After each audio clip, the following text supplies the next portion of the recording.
بسم اللہ الرحمن الرحیم۔ السلام علیکم، میں ہوں ڈاکٹر ریحان علی اور آپ دیکھ رہے ہیں میرا یوٹیوب چینل۔ روحانیت کیا ہے کہ اس حصے میں مخفی قوتوں کی بیداری کے اصول کے متعلق بات کریں گے۔ ہم دیکھیں گے چلہ کشی کیا ہوتی ہے، چلہ کشی کیوں کی جاتی ہے اور نفس کی تسخیر کیسے کی جائے۔ ایک سادہ سے حقیقت پر غور کریں۔ اللہ تبارک تعالیٰ نے انسان کو غصے کی طاقت دی ہے جو جلال کی پیداوار ہے۔ انسان جب اس قوت کا غلط استعمال کرتا ہے تو بدکاریوں کی طرف مائل ہوتا ہے، لیکن یہی قوت جب مثبت طریقے سے استعمال کی جائے تو انسان کے اندر حمیت، حریت اور غیرت کے جذبات پیدا کرتی ہے، اور انسان اسے استعمال کر کے میدان جنگ میں شجاعت کی لاسانی مثالیں قائم کرتا ہے۔ غصے کی طاقت کے ان دو مظاہر میں زمین و آسمان کا فرق ہے، لیکن قوت ایک ہی ہے۔ یہ آگ کے بھڑکتے شعلے کی طرح ذات باری کے جلال کا عکس ہے۔ اس کی ذات نے اس کا انحصار انسان کی ثوابدید پر رکھا ہے کہ وہ اس پرتوئے جلال کو کہاں، کب اور کیسے اور کس طرح استعمال کرتا ہے۔ یہ بات ذہن میں رکھنی چاہیے کہ اس کے غلط اور صحیح استعمال کا ذمہ دار بھی انسان خود ہے۔ اس پرتوئے جلال کو اگر قوت اور ملت کے دشمنوں کے خلاف میدان جنگ میں استعمال کیا جائے تو انسان غازی، مجاہد یا شہید کا اعزاز حاصل کرتا ہے، لیکن اسے کمزوروں اور محکوموں کے خلاف استعمال کیا جائے تو استعمال کرنے والا ظالم کہلاتا ہے۔ اس تمہید کا مقصد یہ ہے کہ ہر چیز کی ابتدا اللہ کی ذات ہے۔ ابلیس بھی اس کی تخلیق تھی اور سے ثوابدید بھی اسی نے ودیت فرمائی تھی، جس کی وجہ سے اس نے اللہ کے حکم کی نافرمانی کی اور راندے درگاہ کیا گیا۔ ان ساری باتوں کا قواعد عملیات سے بڑا گہرا تعلق ہے، کیونکہ جب ہم عملیات کرتے ہیں تو رنگ و آہن اور جلال اور جمال کی لطافتوں کو بھی سامنے رکھتے ہیں۔ مختلف عملیات کے لیے زوال سے پہلے کا وقت، زوال کے بعد کا وقت یا مخصوص حرکتیں اور موسم اس لیے ضروری ہیں کہ ہم نے خیر اور شر دونوں میں سے ہی جو کام کرنا ہے اس کے مطابق ماحول کو اس سے ملانا ضروری ہوتا ہے تاکہ اس میں تاثیر پیدا ہو۔ یہ وہ مقام ہے جہاں آ کر اکثریت کو ناکامی کا منہ دیکھنا پڑتا ہے، اس لیے وہ وظیفے یا عمل کی نوعیت کو مخصوص زمان و مکان سے مربوط یا ہم آہنگ نہیں کر سکتے۔ اگر وظیفے یا عمل کا تعلق سلسلہ جلال سے ہو تو ان تمام چیزوں کا استعمال کیا جاتا ہے جن کا تعلق جلال سے ہوتا ہے۔ اسی طرح اگر مسئلہ سلسلہ جمال سے متعلق ہو تو اس لیے اسی طرح کی فضا پیدا کرنا بہت ضروری ہے۔ لوگوں کو ناکامی اس لیے ہوتی ہے کہ وہ اس نقطے کو نہیں سمجھتے کہ صحیح کام کو صحیح وقت پر سر انجام دینا چاہیے۔ آپ نے دیکھا ہوگا کہ مرشد کامل اپنے مریدوں کو ورد وظیفے بتا کر وقت بھی بتاتا ہے کہ ایسے وقت ورد وظیفہ کیا جائے۔ کوئی شخص اگر یہ کام اپنے طور پر شروع کر دے اور اسے مناسب رہنمائی حاصل نہ ہو تو اس کی کامیابی غیر یقینی ہے۔ عملیات کے بارے میں گفتگو کے دوران چلے اور وظیفے کا ذکر کیا گیا ہے۔ چلے اور وظیفے میں کوئی فرق نہیں۔ چلہ فارسی اور وظیفہ عربی زبان کا لفظ ہے جس کے معنی ہے فرض۔ عربی میں وظیفہ نوکری کو بھی کہتے ہیں اور عام طور پر اس نوکری کو وظیفہ کہا جاتا ہے جس کی عوض کچھ معاوضہ ملتا ہے، ورنہ بغیر معاوضے کے کام کو شغل کہا جاتا ہے۔ چلے کی اساس استقامت ہے۔ استقامت کا ہی دوسرا نام چلہ ہے۔ آپ جب بھی چلہ کاٹے تو اس میں پہلی بات یہ دیکھیں کہ چلہ کس مقصد کے لیے کیا جا رہا ہے۔ ہو سکتا ہے کہ چلے کا مقصد نیک ہو اور چلے کا مقصد بد بھی ہو سکتا ہے۔ مثلا ایک شخص رزق کی کشادگی کے لیے چلہ کاٹتا ہے، دوسرا شخص کسی موکل کو قابو کرنا چاہتا ہے، اس کی خواہش ہے کہ موکل سامنے آئے تو اس سے اپنی مرضی کے کام لیے جا سکیں۔ کچھ لوگ دوسروں کو تباہ و برباد کرنے کے لیے چلے کاٹتے ہیں۔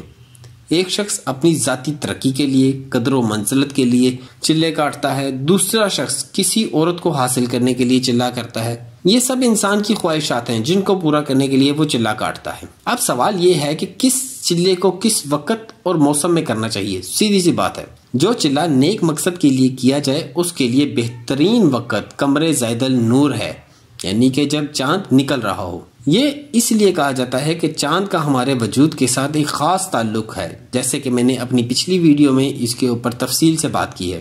چاند جب اپنے چکر کے ایک خاص مقام پر پہنچتا ہے تو سمندروں کو بھی بےتاب کر دیتا ہے اور سمندر کی موجیں اس کی کشش کی وجہ سے اوپر اٹھنے کی کوشش کرتی ہیں۔ اس کو مد و جزر کی کیفیت کہتے ہیں۔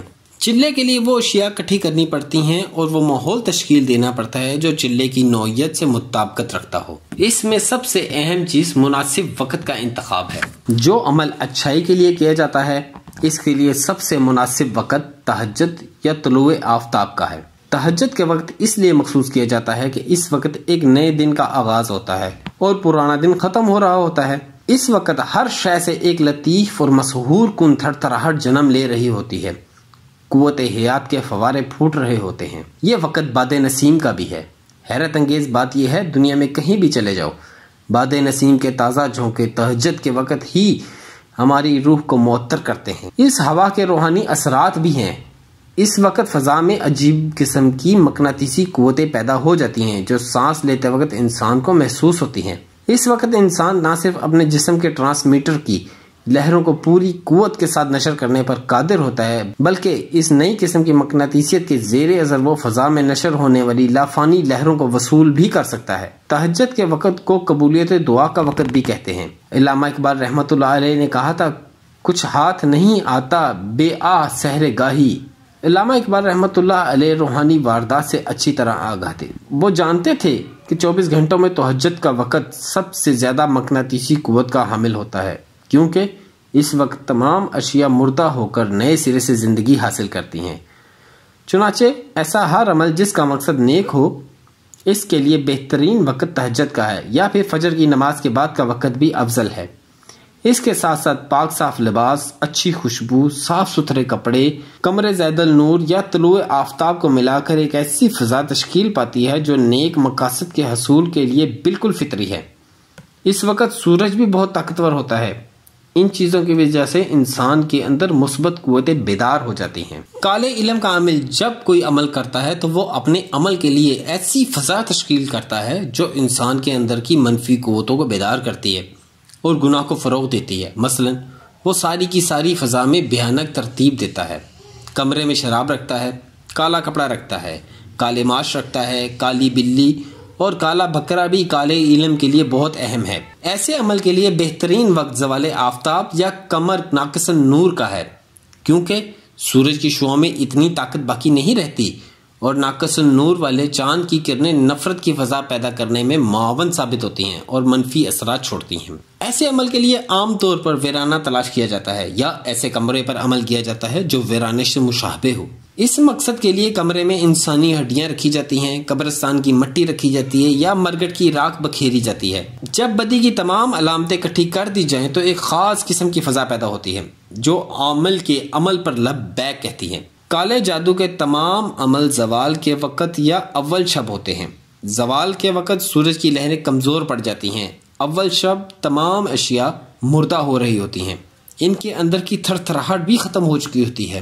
کالا علم سورج کی روشنی میں نہیں کیا جا سکتا کیونکہ سورج سلطان القہر ہے اور اپنے دائرے میں کسی ایسی چیز کا اثر نہیں ہونے دیتا۔ کالے علم کا تعلق رات سے ہے یا سیاہی سے، اسی لیے اسے دنیا کی تمام زبانوں میں کالا علم ہی کہا جاتا ہے۔ اگر رات کا وقت نہ ہو تو بدروحوں کو حاضر کرنے کے لیے ایسے سیلن زدہ کمروں کا انتخاب کیا جاتا ہے جہاں گھپ اندھیرا ہو، جہاں سورج کی کرنوں کی حکمرانی ہو، وہاں یہ روحیں حاضر نہیں ہو سکتی۔ کالے علم کا توڑ بھی سورج کے ذریعے کیا جاتا ہے۔ کالے علم کے شکار شخص کو سورج کی روشنی میں کھڑا کر دیا جاتا ہے اور اس کے سائے پر عمل کیا جاتا ہے۔ ایک اور نقطہ بھی بہت اہم ہے، اسے سمجھنے کی کوشش کریں۔ مسلمانوں کی مساجد روشن، ہوادار اور کشادہ اور صاف ستھری ہوتی ہیں، اس کے مقابلے میں ہندوؤں کے مندر تنگ و تاریک اور سیلن زدہ ہوتے ہیں۔ ای ایم فاسٹر نامی ناول نگار نے ہندوستان کی تقسیم سے پہلے ہندوستان کا دورہ کیا تو اس واضح فرق کو صاف طور پر محسوس کیا۔ پھر اس نے کہیں لکھا کہ مسلمان اپنی مساجد کی طرح کشادہ دل اور وسیع الظرف ہوتے ہیں، ان کے برعکس ہندو اپنی عبادت گاہوں کی طرح تنگ نظر اور کم ظرف ہوتے ہیں۔ ہندوؤں کے مندروں کی تاریک اور تنگ اور سیلن زدہ ہونے کی دوسری وجہ یہ ہوتی ہے کہ ان کا ایمان منفی قوتوں کو بیدار کرنے میں ہے، اور کالی ماں اور بھانومتی کی بدروحیں صرف ایسے ماحول میں ہی آ سکتی ہیں۔ اب سوال یہ پیدا ہوتا ہے کہ منفی قوتوں یا مثبت قوتوں کو کیسے بیدار کیا جائے اور ان سے کیا کام لیا جا سکتا ہے۔ اس سلسلے میں ایک ضروری بات پہلے بتانا چاہتا ہوں۔ غور کریں کہ دنیا میں جتنے بھی بڑے بڑے لوگ پیدا ہوئے ہیں وہ اپنی ذاتی زندگی میں بااصول ہوتے ہیں. وہ کسی ترتیب اور قاعدے قانون کے مطابق زندگی بسر کرتے ہیں. مثلا بعض لوگ وقت کے اتنے پابند ہوتے ہیں کہ انہیں دیکھ کر لوگ اپنی گھڑیاں درست کرتے ہیں. ان لوگوں کا یہ معمول ہوتا ہے کہ مخصوص وقت پر صبح اٹھ جاتے ہیں اور ایک ترتیب کے مطابق تیار کردہ کام پر جاتے ہیں اور پوری ایمانداری سے کام کرتے ہیں. ان لوگوں کا معمول اتنے کرینے کا ہوتا ہے کہ ان کو بڑا آدمی بنا دیا جاتا ہے. صرف افراد پر ہی موقوف نہیں، اقوام کی مثالیں لے لیں. جن قوموں کا اجتماعی مزاج کرینے اور قاعدے قانون کا پابند ہوتا ہے وہ قومیں ناقابل تسخیر ہو جاتی ہیں اور پھر اس اجتماعی مزاج کے سہارے صدیوں تک قائم رہتی ہیں. جو شخص انفرادی طور پر ایک کرینے اور اصول کے تحت زندگی گزارتا ہے وہ غیر شعوری طور پر اپنے آپ کو تسخیر کرتا ہے. انسان ازل سے ہی اپنے نفس کا غلام ہے اور ہمیشہ ہر کام اپنے نفس کے تابع ہو کر کرتا ہے. وہ شخص جو چند اصولوں کے تحت زندگی بسر کر رہا ہے در حقیقت کیا کر رہا ہے؟ وہ اپنے نفس پر غلبہ حاصل کر رہا ہے. وہ یہ کام نادانستہ نہیں کر رہا بلکہ اصول کے نام پر کر رہا ہے، لیکن غیر شعوری طور پر اپنے نفس پر غلبہ پا رہا ہے. تاریخ اور نفسیات کے علم سے یہ بات ثابت ہو چکی ہے کہ بڑے لوگوں کی کہکشاؤں پر تابندہ ستارہ بن کر چمکنے والے اپنے نفس کی تسخیر کرتے ہیں. اس کی وجہ یہ ہے کہ انسانی شعور انفرادی ہے اور ہر شعوری کوشش اور تمام شعوری سلسلے انفرادی طور پر کام کرتے ہیں، جبکہ نفس، جس کو نفسیات میں لاشعور بھی کہا جاتا ہے، اجتماعی ہے اور اس کا معاشرات سے گہرا تعلق ہے. روحانیت میں کہتے ہیں نفس کو مارو. اس کا مطلب بھی یہی ہے کہ نفس پر غلبہ حاصل کرو. نفس مرتا نہیں بلکہ زندگی کے پہلے لمحے سے لے کر آخری لمحے تک ہمارے ساتھ رہتا ہے، بلکہ نفس تو زندگی کا پیرایا ہے. جو شخص نفس کو قابو رکھتا ہے وہ زندگی کو ایک ترتیب سے گزارتا ہے. اس ترتیب میں آخرت تو ہے ہی، دنیاوی بھی بے پناہ فائدہ پناہ ہے. میں اس بات کو واضح کرنے کے لیے ایک چھوٹی سی مثال دوں گا. انسان کا نفس اسے صبح بستر سے اٹھنے نہیں دیتا بلکہ اٹھنے میں مزاحمت کرتا ہے اور اسے مائل کرتا ہے کہ آرام کا وقت تو یہی ہے، نیند کے مزے لوٹو. اس کے برعکس اس کا شعور کہتا ہے اس وقت بستر سے نکل جاؤ، یہ اچھا وقت ہے، باہر نکل کر دیکھو، تازہ ہوا اور آکسیجن میں طاقت کا خزانہ پوشیدہ ہے. اس وقت کائنات میں شب و روز کا ایک سلسلہ ختم ہو کر دوسرا شروع ہو گیا ہے. اب اٹھو گے تو تمہیں بے پناہ مقناطیسی قوت حاصل ہوگی. وہ شخص اپنے شعور کی بات مان کر بستر سے نکلتا ہے، ورزش کرتا ہے، سیر کرتا ہے، نماز پڑھتا ہے اور ترتیب اور کرینے کو زندگی کا لائحہ عمل قرار دے کر نفس کو شکست دے دیتا ہے اور اسی طرح اپنی ذات کے اندر سر اٹھانے والی بغاوت کو کچل دیتا ہے. وہ دنیا میں اپنے سارے کام وقت پر انجام دیتا ہے اور ناکامی کا منہ نہیں دیکھتا. اسلام میں تہجد اور نماز فجر کے بڑے بلند درجات ہیں. اس کی بنیادی وجہ یہ ہے کہ انسان نفس کو شکست دے کر تہجد اور نماز فجر کی منزل کو پہنچتا ہے. ان اوقات میں عبادت کے لیے اٹھنا ہی مجاہدہ اور ریاضت ہے. انسان اپنے نفس پر غلبہ حاصل کرتا ہے اور چونکہ نفس کا مزاج اجتماعی ہے اسی لیے اپنے نفس پر حاوی ہونے والا معاشرے کے دوسرے لوگوں کے نفس پر بھی حاوی ہو جاتا ہے. پھر اس کے اندر وہ وصف پیدا ہوتا ہے جس کو جدید سائنس نے کرشمے کا نام دیا ہے. خدا اس کی زبان میں تاثیر پیدا کر دیتا ہے. یہی وجہ ہے اپنے نفس سے جنگ کرنے والا ایک طاقتور لیڈر جب لاکھوں انسانوں کے مجمع سے خطاب کرتا ہے تو اس کی سوچ کا انداز ہی بدل دیتا ہے. ان کے لاشعور اور اس کے نفس کی کنجی اس لیڈر کے ہاتھ میں آ جاتی ہے، بلکہ وہ تو ان کے شعور کو بھی اپنی گرفت میں لے لیتا ہے. شعور کی مزاحمت انسان کے ساتھ چلتی ہی رہتی ہے. پھر کیا وجہ ہے کہ ایک طاقتور لیڈر اس رکاوٹ کے باوجود دوسروں کو تسخیر کر لیتا ہے؟ اس کا جواب اہل نظر فقیروں نے ذرا دوسری طرح دیا ہے. وہ کہتے ہیں جو اپنے نفس کی پتلی کو اپنی انگلیوں پر نہیں نچا سکتا وہ دوسروں کے نفس کی پتلی کو بھی نہیں نچا سکتا. نفس اور لاشعور کی اس ساری بحث میں یہ سبق پوشیدہ ہے کہ اپنی مثبت قوتوں سے کام لینے کے لیے انہیں خاص مقام پر جمع کرنا بہت ضروری ہے، اور ایسا وہی لوگ کر سکتے ہیں جو اپنے نفس کی پیدا کرتا بغاوت اور انتشار کا کلا کما کر سکتے ہوں. اس بغاوت اور انتشار کو ختم کرنے کا سب سے بہترین طریقہ یہ ہے کہ بااصول زندگی بسر کرنا شروع کر دیں. اس کے ساتھ ساتھ دینی فرائض کو بھی شامل کر لیں تو آپ کی طاقت دو چند ہو جائے گی. نئی زندگی کا آغاز کرنے کے لیے پہلا قدم یہ ہے کہ دن بھر باوضو رہنے کی کوشش کریں. نماز کی منزل اس سے آگے ہے. سب سے پہلے خود کو ہر وقت باوضو رکھنے کی کوشش کریں. پھر جب آپ مؤذن کی آواز سنیں گے تو آپ کا دل نماز کے لیے بے چین ہو جائے گا. آپ یہ نہ سمجھیں کہ میں مولویوں کی طرح واز کر رہا ہوں، میں آپ کو زندگی کے قرینے کی طرف مائل کرنے کی کوشش کر رہا ہوں، جس کی پابندی آپ کے لیے عظمت کی راہیں کھول دے گی۔ آپ اگر دن بھر باوضو رہیں گے تو آپ کا دل خود بخود نماز کی طرف راغب ہوگا، اور اس کوشش میں آپ کے اس دشمن کو پہلے محاذ میں ہی شکست ہوگی جو آپ کے اندر بیٹھ کر آپ کے خلاف سازشیں کر رہا ہے۔ باوضو رہنے کا مقصد اپنے جسم کو پاک اور صاف رکھنا ہے۔ اگر آپ کا جسم پاک اور صاف ہوگا تو آپ کا ذہن بھی پاک رہے گا۔ جسمانی طہارت کا لازماً اثر ذہن پر پڑے گا۔ آپ کو ذہنی طہارت حاصل ہوگی، اس سے آپ کو منفی سوچوں سے نجات ملے گی اور آپ کی مثبت قوتیں بیدار ہو جائیں گی۔ یہ پوری کائنات اللہ کا دربار ہے، اس کی ذات ابتدائے افرنیش سے قائم ہے اور ابدالآباد تک قائم رہے گی۔